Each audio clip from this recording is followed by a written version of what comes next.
su i prepiske i dokazi i screenshotovi i posebno nešto što mene raduje, pošto sam malo zloban ponekad, jeste kada neki naši učesnici elite kažu moja mama, moj muž, moja žena, oni se ne bi oglasili nikad za 3 života, a ja ili mi baš sa njima pričali, razumeš?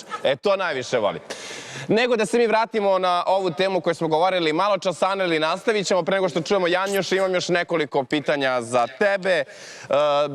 Komentarisalo se ovih dana tvoje suočavanje sa Asminom, ti si rekla, na kraju negde si zaključila i zahvalila se Stani što ti je otvorila oči. Šta to znači? Šta sada vidiš i šta ti je sada jasnije što ranije možda nije bilo? Pa ništa, rekla sam da mi je drago što se sve to desilo, jer možda bi još i bila u toj nekoj zabludi da će se on nekad promijeniti, da će sve to biti divno, bajno i krasno, kao što je on meni pričao, da će se promijeniti, da neće raditi te neke stvari. Tako da mi je na neki način stvarno i drago što se ovo ovako desilo i što sam se riješila toga čovjeka, mogu reći, za čitav život, onako. A stvarno misliš da si ga se rešila? Da, mislim, jer bude li mi se obratio, evo i sada govorim javno, bude li mi se obratio po mome izlasku ili bilo šta loše, nešto šta bi moglo naškoditi meni i mome djetetu, da mi, na primjer, brani nešto u vezi djeteta, da me sputava u nekim stvarima, budu li tu neke ucjene, neće to ići u njegovu korist, tako da mislim da više neće ni imati hrabrosti za takve stvari, iako možda... Aneli, ti si pričala da ne želiš nikakav kontakt sa njim, više čak ni oko deteta. Pa da, zato ovo i govorim, da ne bi se možda ni usudio sutra nekada da pokuša... Ali, Aneli, negde je očekivano, koliko god vas dvoje bili loši i imali taj loš odnos, negde je očekivano da će morati kako tako da dođe do nekog vašeg razgovora i dogovora u vezi sa detetom. Kako to u vezi sa detetom? Negde neminovno da vas dvoje kao roditelji ćete morati da sednete ili preko advokata ili kako god već vi budete poželjeli, da se oko nekih stvari dogovorite. I to sam htjela te pitam i htjela sam te pitam da li zaista si mislila to što si rekla da bi ti bilo lakše da se on javno negde odrekne deteta i da dete bude samo tvoja briga ili si to ipak rekla u ljutnji? Ne, nisam bila u ljutnji. Moje dijete će biti samo moja briga. Ne želim uopšte čovjek koji izjavljuje meni u lice, laže me u lice, da nisam bila trudna sa njim, da sam htjela da se čistim, da Nora nije njegova, da liči na Žiku. Da liči na Žiku. Kaže, dijete je isto Žika. I da ja sa njim sutra pričam o djetetu, nema nikakvoga smisla. Niti želim, niti ću to sebi dozvoliti u životu. Jer to moje dijete će za 2-3 godine, 4, i tekako negdje i čuti i vidjeti da ja pričam s njime gdje me u studiju optužuje da dijete nije njegovo. Kaže, da, liči na Žiku. Mislim, o čemu, Darko, da ja s njim pričam više? Kakav Žika, kakav Asmin. Nema veze više on sa Norom nikakve. I onda govori kao, ja sam došla ovdje da se govorimo kod djeteta. Pa kako ako je dijete Žikino? Liči na Žiku. Šta? Šta, Ivane, reci? Šta? To će biti i dobra emisija DNK, Žika, Asmin.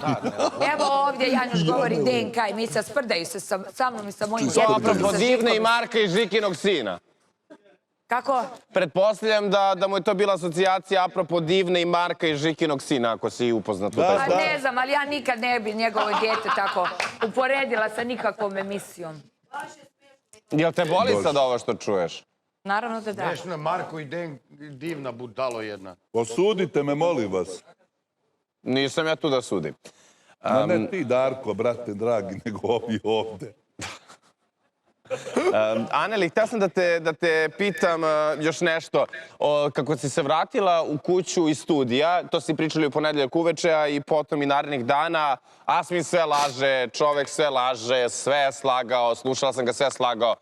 Da li je on u tom višesatnom razgovoru sa tobom rekao bar neku istinu ili je baš sve slagao?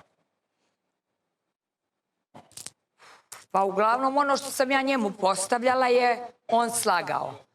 Ali i ono što je on meni govorio, na primjer, da neke stvari, jesi li ti ovo, jesi li ti ono, on je uglavnom lagao. Sad, evo, ne znam, podsjeti me, ja sam dosta stvari... Ne, nego te pitam ovako za opšti utisak. Vi ste tamo govorili o milion nekih stvari i podataka, pominjali osobe, automobile, putovanja, Linz, Dubrovnik, Sarajevo.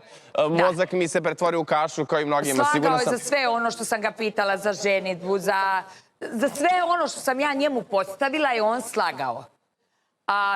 Na primjer, ono što on rekao za njegovog tatu, za te poruke, to nije slagao. Mi smo se tu, ja i njegov tata opasno su se svađali. Pokazat ću ja poruke, ja sam rekla tu Milanu, ti si čuo šta je i njegov tata izjavio meni za Noru. Tako da to su boleštine, to je jedna po meni porodica koja totalno izgubila razum, da je cijela porodica upetljana u takve neke monstruozne stvari. Sami otac taj govori o sebi, Mustafa kad je napisao status jedno više manje, mi smo plodni. Znači, takvim ljudima, šta da ja više pričam o njima kad oni su sami o sebi pričali, mislim. I sad tu ja da dokazujem nekome kakvi su oni ljudi, mislim, nemam više što kažu ni šta više dokazivati. Šta da ja više dokazujem kad su oni sami o sebi tu pričali?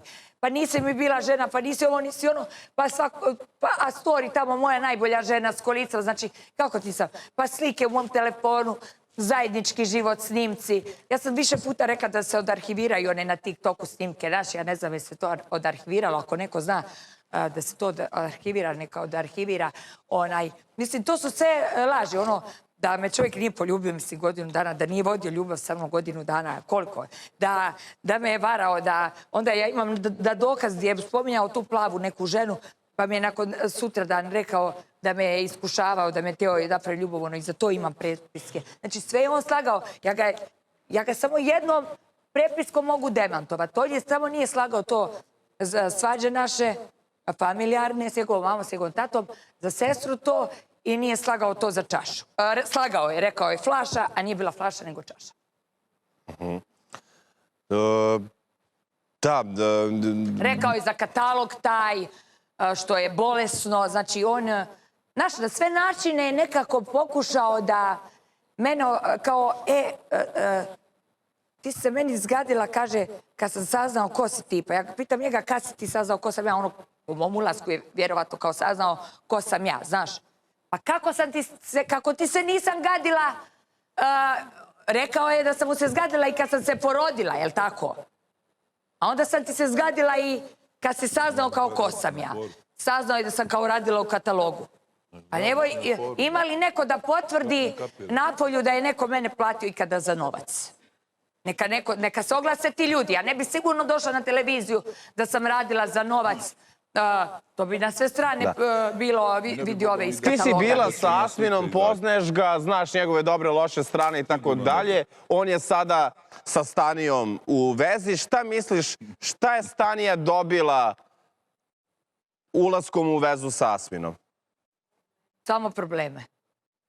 Ona je dobila sebi samo probleme i ja vjerujem da će vjerovatno kad tada i nju snaći ovako nešto poput mene što je snašlo. Živi bili pa vidjeli, eto. Moram da ti prenesem jedan komentar i zapravo da te pitam kako tebi on zvuči, kako ti deluje. Kako komentarišeš rečenicu Stanija ima Porschea, a Aneli Poršelinu? Meni je drago što imam Poršelinu, drugaricu koja me uvijek jako dobro posavjetuje.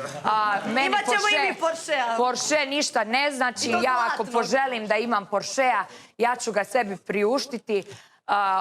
Tako da ja sam Porschea vozila sa svojih 23 godine, a dok Stanija vozi sa svojih 40 godina Porschea.